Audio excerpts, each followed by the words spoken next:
Good morning, everyone. Welcome to our webinar today on IRCA membership. My name is Robert Fulton. I am the new member manager, and we're joined today by Pavel.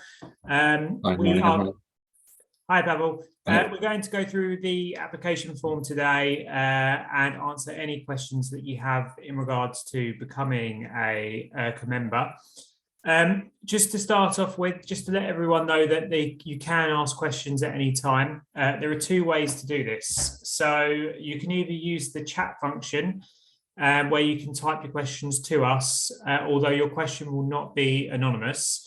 Or if you wish to stay anonymous, you can use the Q&A section. And as you can see on the screen, there's just a quick demonstration on how to use it. If you just click the Q&A button, that will allow you to type your question to us. We will be going through the form section by section and going through all the grades. So if you do have any questions, please feel free to send them to us as we go, and we'll try and answer them as we go as well. So to start off with, I'm just going to briefly go over the benefits to membership so you can see which grade would best suit you. Now, we've got five grades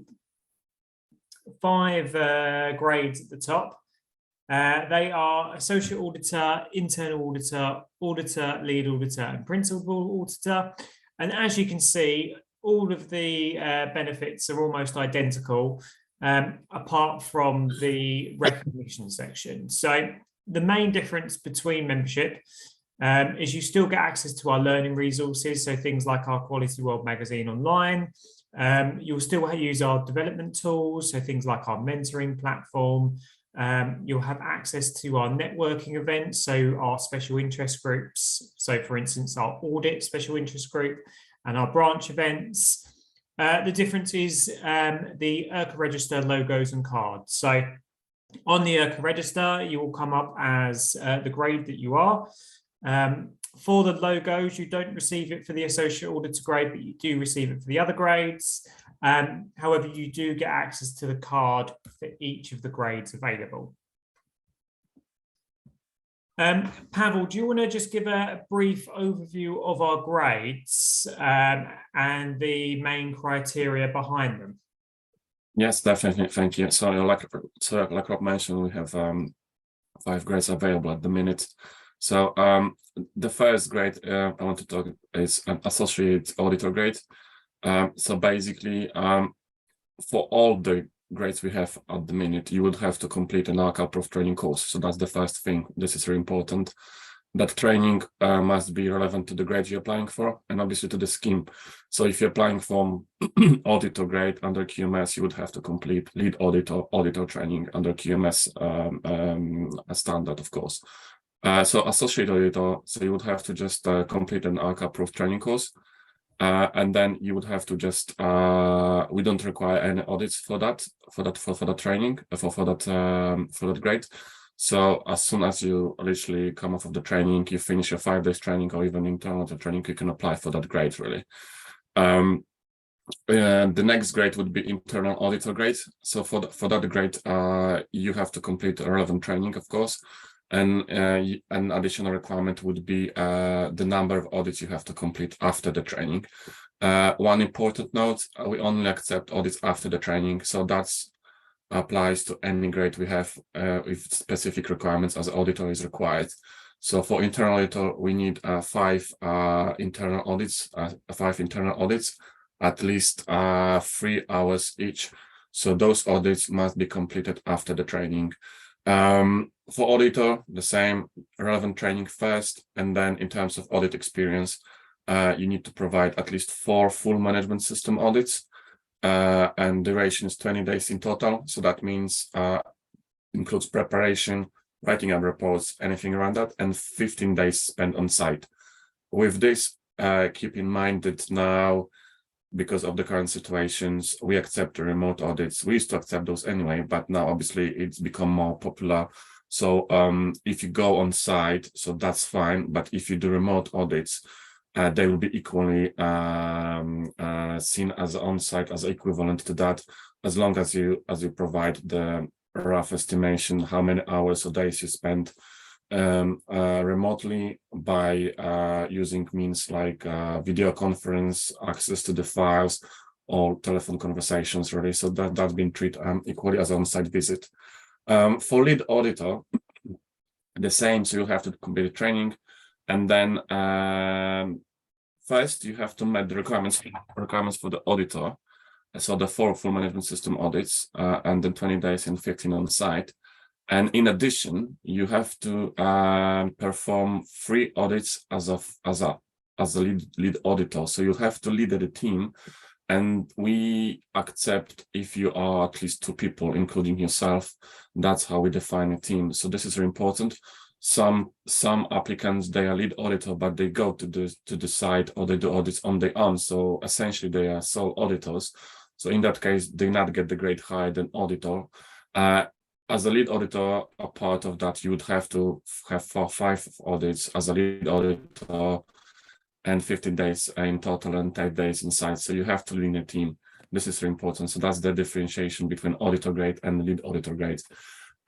For principal auditor, you would obviously training, and you would have to. The main requirement is you either work for accredited certification body like SGS, BSI, or Bureau Veritas, for example, and for at least 3 years, or you are consultant, or you do work for certification body, and or you can present the significant number of third-party audits in third-party auditing in the last couple of months, really.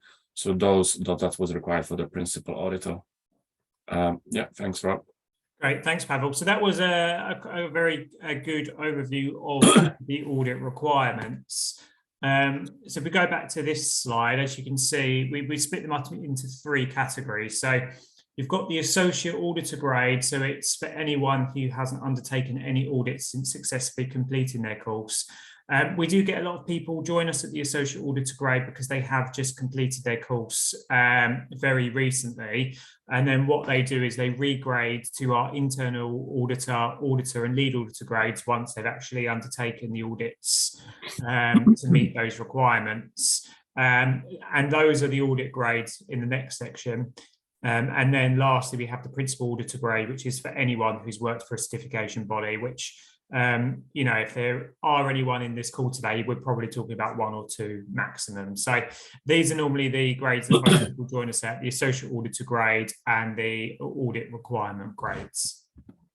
So today what we're going to do is we're going to go through the application form with you, page by page, just to show you how to fill it in.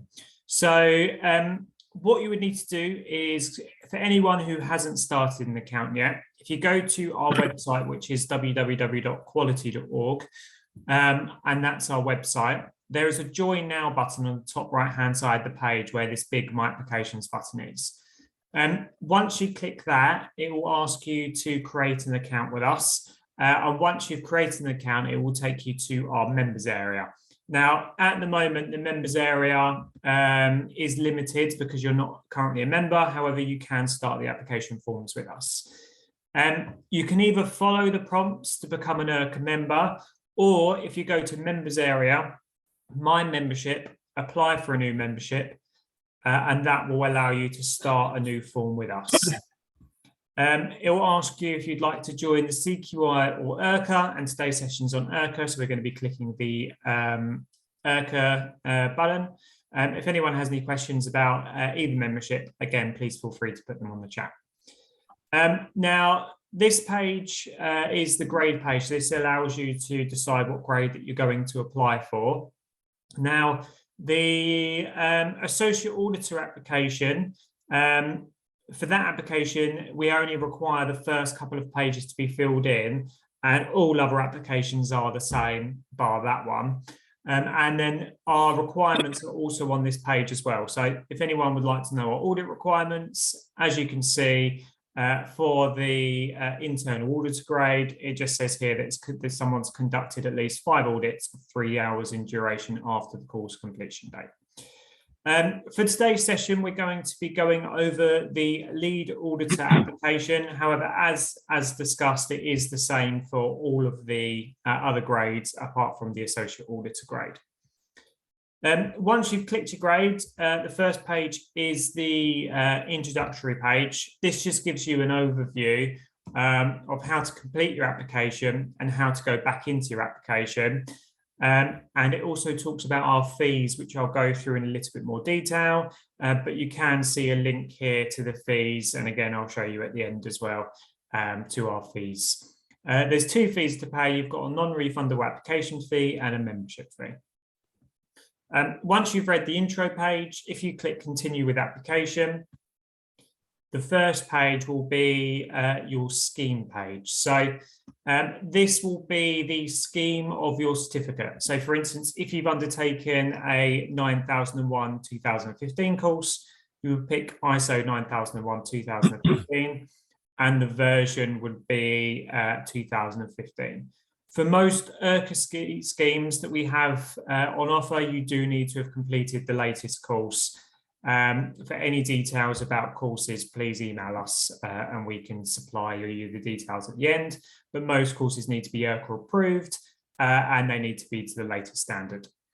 Once you've selected your scheme, if you click select, and that will take you to our first page, which will be our training and qualifications page. My system's just being a little bit slow at the moment. Pavel, do you want to just go over the training and qualifications section with everyone? Yeah, definitely. So like we mentioned, the training requirements is a mandatory requirement for grades we have currently in the register. So just on this example, so if you obviously decided to apply for lead auditor grade with us under QMS ISO 9001-2015, so you have to you must complete an IRCA approved training, ISO 9001 auditor lead auditor training course, 5 days duration. And obviously you would have to provide evidence for that. So that's why we ask some basic information, the start date, end date, the course title, and then obviously we ask you to upload a certificate as well. So you have to just screenshot, just take a photo or just scan, just submit that, provide us basic information. That's for us to just verify. And then obviously that's you can make the first step really. And the training, like Rob mentioned, ideally is to the latest edition. Obviously now it's 2015 version, so that standard was published in September 2015. So it's been like almost 7 years. So we don't have much really applications with coming with like 2008. All the applications either have like 2015 recent version or have like in addition to they done the transition training. But if you have like the old version course like you did like in 2008, on its own it won't be accepted unless you have completed an IRCA approved transition course as well, or conversion obviously to the recent standard. So it must be to the recent standard. We now certified only to 2015 version.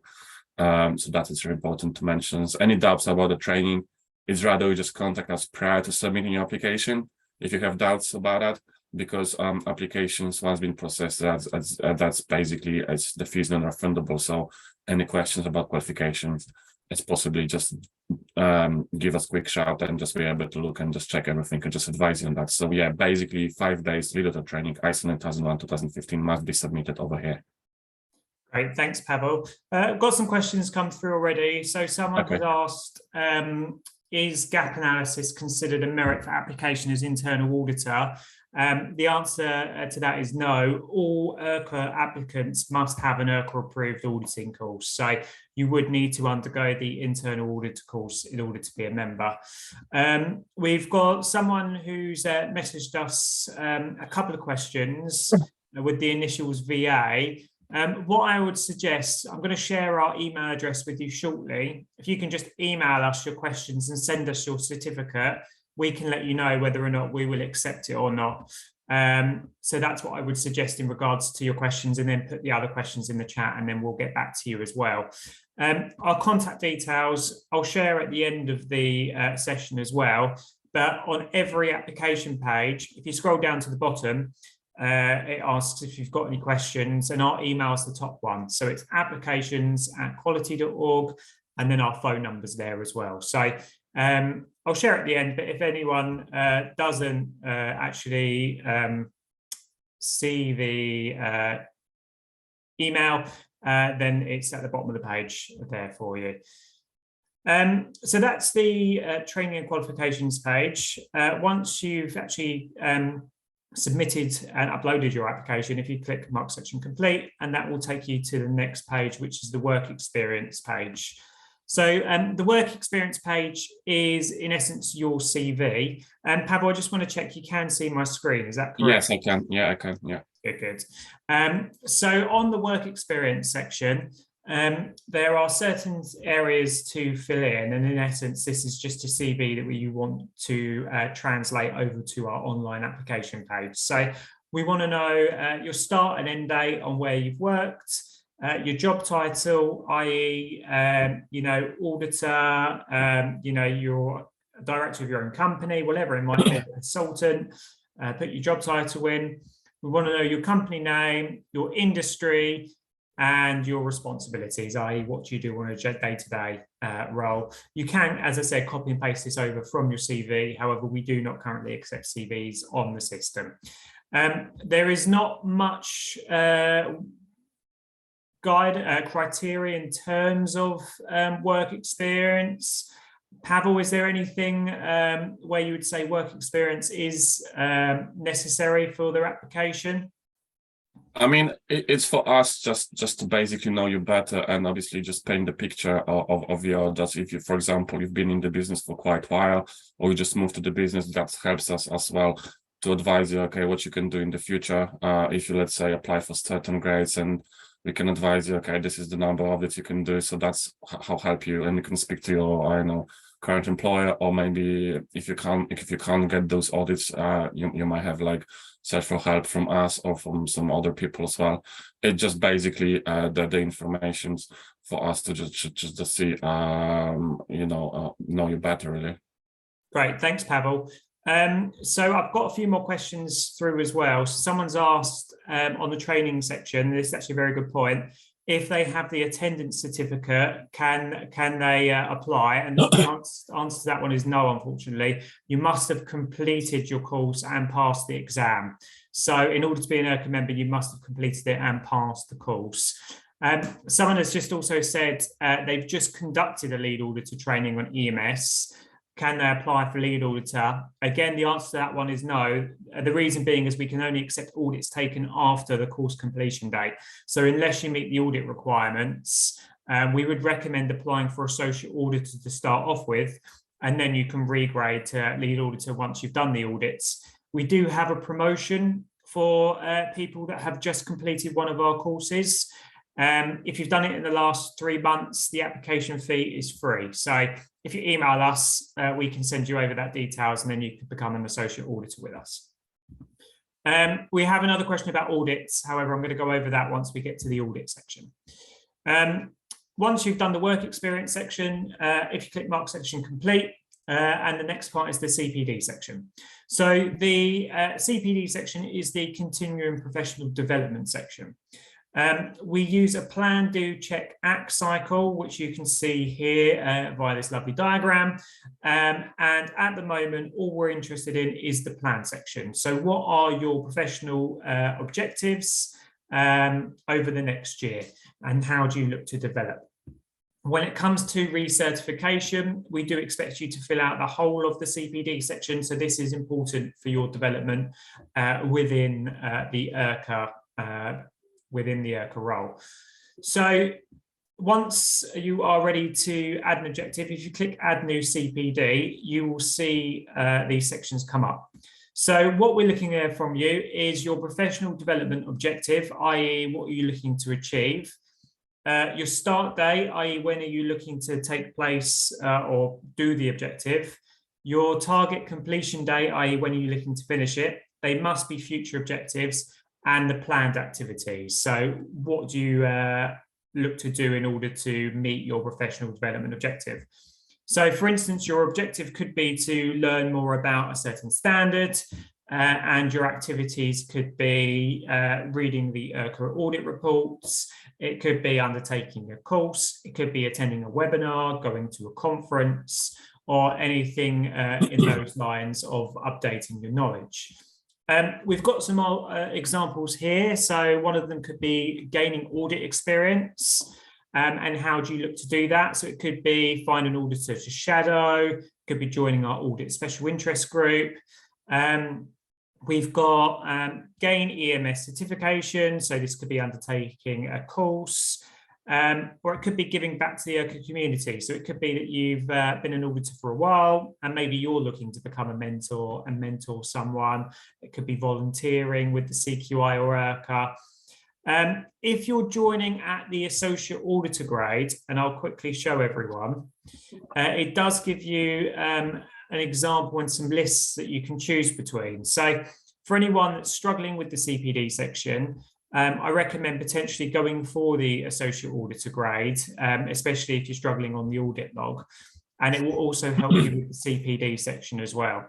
So when you actually go on the CPD section, it will come up with some criteria for you to look through, and then you can pick and choose your CPD objective.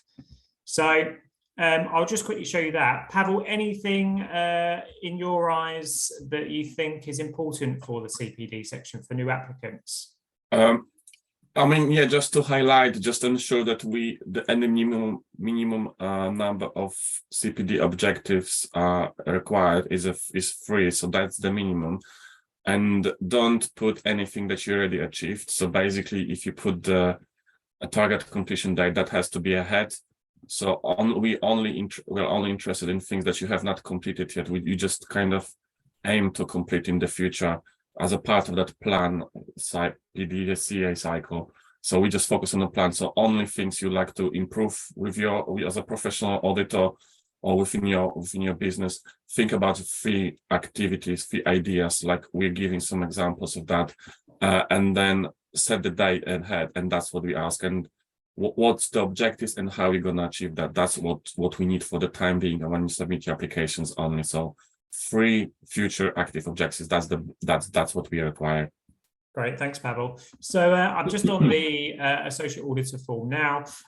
So as you can see, hopefully you can see the drop-down box as well. It gives you a list of things that you can choose. So for instance, it could be learn how to lead audit teams. I'm going to start that this year. I'm going to look to finish it at the end of next year. And then once you've added it in, it will give you some activities that you can choose between, or you can add your own as well. So as I said, if you're struggling with the CPD section, we would always advise going for the associate grade to start off with, and it will give you some ideas of what you can do for your CPD. So I'm just going to go back into the lead application, and the next section is the audit section, i.e. the audit log. And this is the most essential part of the internal auditor and lead auditor grade.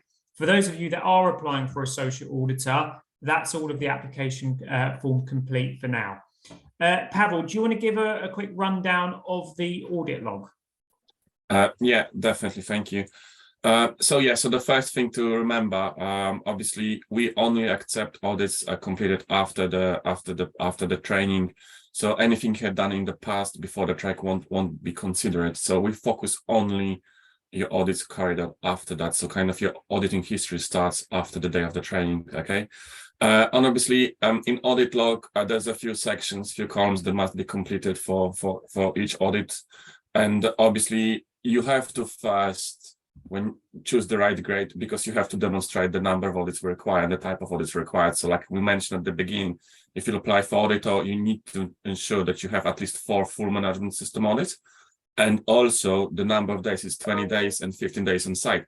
So it's not only about the number of audits, but the number of days is important. Sometimes I've noticed a lot, you have like audit cycle when, let's say, you don't spend more than like 2 days in total and 1 day on site. So it means that you have to perform much more audits in order to meet that requirements for like audit requirements, really. So that's the first thing you look at the audits after the training, and then how many audits you have done and type of audits. Okay. And then obviously you have to put that information in the audit log. So that's the 3 important sections. All the sections must be completed. And obviously the first section is like the audit standard, like we can see on the screen. So obviously if you apply for QMS ISO 9001, the audit must be against that standard. unless there is an alternative standard accepted, and you'll find at least on the web page, if you go to the IRCA web page and you see like the specific standard or certification, it's the ISO 9001, you get lots of information about it, and underneath you will see if the standard have accepted any alternative standard. For example, medical devices is seen as an accepted evidence, accepted alternative standard to ISO 9001. So if you do this against that, that would be considered towards your QMS certifications. One thing important to notice on that standard as well is now it's become more usual that you do more combined audits. So let's say you do audits against more than one scheme, more than one standard. So if you do audits against, let's say, QMS and EMS at the same time, but you apply for QMS, we're going to split the days. So if the duration was like 4 days and you spend 2 days on site, so we just divide by 2, and it means that 2 days on total will go for QMS and 1 day on site will go for QMS, because you're not applying for EMS, so that's only before for QMS. So when you combine, when you do integrated audits, we split those days between the number of standards you auditing currently. So it'll be 3, we just divide 3 the number of days. So that's important. Obviously, then audit start date and audit end dates, it's important. So make sure they obviously audit must be completed. So if you put ahead just the dates, let's say today, but the audit ends, it's like, you know, in January, we're gonna ask you why putting that, what was that? So maybe you need some more information. So have to be, we only talk about audits that's been completed. So this is important. Obviously the duration. So like I said, there's a total duration. So that's the audit duration. So that it means all the time spent, including preparation, writing of the reports, all the work you do when you conduct that audit, and the on-site days. It's just basically purely your audit activities. So either, like I said, the time you spend on site, doing your interviews, speaking to people, checking the documentation, observing, whatever techniques you use. And also, obviously, if now remote audits, we are equivalent. So if you do remote audits, don't put this as a 0 on site days. You just put exactly the number, the exact time you spent throughout your internal telephone conversations, video meetings, file sharing activities. Just put that number of hours, and just can mention that obviously that was remote audits. Those audits are equivalent to the on-site audits, so they'll treat the same. It's only just a matter of just like putting the right number in the on-site. Then it's very important number of audit team members. So obviously, if you're an auditor and how many people were in your team, if you lead auditor, so obviously how many people you're leading. So for lead auditor, we need at least 2 people to be considered as a lead audit. If you just put only yourself, 1 person, that audit will be seen as a sole audit. So you not get more than higher grade than auditor for that. That's important. And audit context. So in that box, you provide the company name, industry sector, size of organization, scope of the audit, like full-time part system surveillance audits as well, and any extra information you would like to add, because some applications they're not really clear cut. So the more information we have, it's better, because we're gonna go through that. We review, we come back to you if you have any question, but the more explanation from your side is better to just make the proper judgments, because sometimes maybe you're not sure what type of audit is that, or the organizations, because of the size of organizations, put that information in and we're going to review that.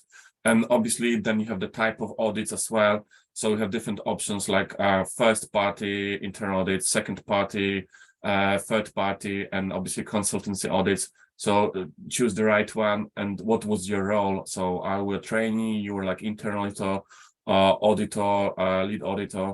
And so that's the information. Just select from the drop-down list.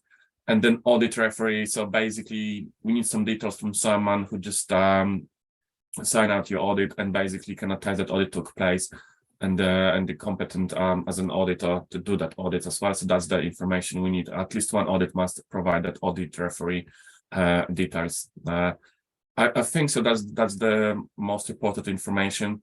Really, just first, I would say always focus on audits after the training. check against the requirements, the number of days, and then obviously put all the information in the required, and then any extra information just put in the put that in the box as well, the audit context. I think, Rob, you mentioned there's a question about audits, so I can just answer it now if you want. Yeah, no problem. So someone's asked which type of audits are taken into account. Is it only third-party audits? So I think you've already answered it, to be honest. Yeah. So basically, if you're applying for lead auditor or auditor, we ask for third-party audits and second-party audits. We ask for full management system audits. Those type of 2 audits are considered as full management system audits because they normally cover the full scope of the system or almost all the clauses of the system. Okay, so second party or third party. So you don't have to work for certification body in order to join us, really. Okay, as an auditor or lead auditor. So if that's what you mean, so third party or second party audits on suppliers. There's one exception from that rule as well, when we can consider it audits, internal audits for grades like other than internal auditors, so grades for auditor and lead auditor. This is an exception, and we understood and we acknowledge in some situations the internal audits, because of the size of organization and the different arrangements, they actually could become like full management system audits covering the scope of the system. But for us to establish that, you need to provide additional information. So, and that's the only time when you ask for that additional information. So you would have to demonstrate that the audits was full management system audits by providing a copy of the audit report. You don't have to provide all the sensitive information. You can blank out some information. Just we need to see the scope and the of the audit, and then you would have to add as well the organization chart. So we need to see if you were independent from the audit unit or the business you were auditing. So those 2 information is required only for that specific case. Other than that, if you perform second party or third party audits, you're applying for that grades like auditor, auditor, that information is not required. Yeah. Cool. Thanks, Pavel. I've got a couple of more questions coming through. Yeah. Someone has asked that they're presently working for a company doing internal audits for 45,001. Yeah. At the same time, other companies have requested them to perform internal audits. What will be the proof that they are going to present to IRCA as their audit log? I think this question might have been done during the audit log as well, but I think that actually you've answered that question when going through the audit log in terms of what evidence that we're needing. Yeah. So yeah, if someone is applying for internal auditor with us and do internal audits, you just have to add those audits in the log. That's it. That's the only evidence required, because you put those information and we're able to contact someone if we need anything. Just verify that information as well. So obviously, that's what we need. The audit log, that's basically the one part of the application when we ask this extra information, and that's how we verify your audit experience. Really, doesn't matter if you're applying for internal auditor or auditor, that information must be there. Yeah, thanks, Pavel. When these applications come through to my team, they also do get assessed. So if we are needing any more information from you, the assessor will also let us know. So if we are needing any information like reports or anything like that, normally we'll let you know before your submission. Someone has also asked who validates the number of audits performed. I mean, not sure what you meant by that, but we ask for this audit referee, of course. So obviously that information, we can contact that person to just confirm that audit took place. But at the same time, like Rob mentioned, we do some due diligence. We check this information if it's met our requirements as well. And then obviously there's external assessment, and then obviously the assessor who just basically making the decision based on the information provided. So, and also you are abide by our code of conduct, really. So any information's there, you can have to be to the best of your knowledge and accurate, because that could be obviously you abide by the code of conduct. So that's how it works, really. Thanks, Pavel. Someone's also asked, I'm not sure if you can answer this one, but are second party audits, do they need to be done under the supervision of a qualified auditor? Yeah. Okay. Yeah. So our approach is basically, it could be an IRCA certified person as an audit referee, but it's not mandatory. So as long as someone is competent, and obviously it could be your manager or someone of your client, and obviously they help in establishing that specific standard, or just basically oversee the certification, that's fine. It doesn't have to be an IRCA registered auditor, but as long as the person is competent and obviously doing that for a while, so that still is fine, really. Cool, thanks, Pavel. I'm just cautious of time, so I'm just going to move on to the next section now, which is sector knowledge. Again, if you do have any questions, feel free to put them in the chat for us. So the last section is the sector knowledge section. So in this, we're basically just trying to find out some information about you, how you audit, and what kind of audits that you do. And we've set out this section into 4 main questions. So what we would like you to answer is which industry or industries that you're auditing. So if you can name the industries to us and demonstrate that you understand how and why the management system is used for them. We want to know how you conduct your audits. So if you can give an outline of how you will conduct an audit in this industry. Do you have to adapt the tools and techniques you use in order to conduct audits for this industry? And do you focus on one aspect or particular aspects of the standard? And if you do, say why. We want to know who the governing bodies and regulators are. So list of laws, regulations, specific to your country, specific to the industry. We are an international register, so we do get a lot of people join us from different countries, different industries, and we know that regulations are different between them all. So if you could just list them for us. And lastly, are there any industry-specific components of the management system? So does the industry that you're auditing have additional requirements? You can lay it out in the section by answering each of the 4 questions. That's absolutely fine. But we do recommend that you answer all 4 of these points during your write-up, so the assessor can get all the information that they need from you. Briefly, Pavel, anything else to add on the sector knowledge section? No, I mean, obviously this is the guidance, so we advise to follow that guidance just to give you an idea. Obviously, if you apply for more than one scheme, you have to provide 2 separate guidance or 3 separate, sector awareness. So if it's a QMS, it has to be based on QMS, knowledge of QMS. If you go for EMS as well, based on EMS. So those at least 2, okay? So each section or a sector awareness for each standard you're going for. I mean, I would say you treat that section as basically kind of small essay, just basically saying, okay, why do you think a management system is important for organizations? What tools you're going to use? Obviously, there are specific regulations around that. Just provide your kind of point of view around that specific section with standard within this specific sector you're working at. So, for example, if it's construction, so kind of you embedded in the construction the IRCA QMS, for example. So that's that we know that basically what you've learned through the training, your experience, you've been implementing. So that's what we need. We need to know some kind of your individual input on that, really. Great, thanks, Pavel. So that is all of the application form complete. Once you've filled out the sector knowledge section and just follow the application through to the end, you will end up on our cart page. So what you will need to do is pay the application fee, and this is for you for your actual application to be assessed. When it does get sent over to our team, what will happen is we will do a pre-assessment. We'll let you know if you're missing any details. And then once that pre-assessment has taken place, we will then send it to an assessor who will then assess based on the application sent to us. Now, once the assessment has taken place, you will be awarded a grade as long as you've undertaken an IRCA approved course. And then based on that grade, we will then offer out to you. If you do have any added information, we sometimes do let people resubmit, but on rare occasions. So do make sure that you send us all your audits straight away. Otherwise, it delays the process and can sometimes make the process take a lot longer and a lot more time consuming, which is probably not what you need.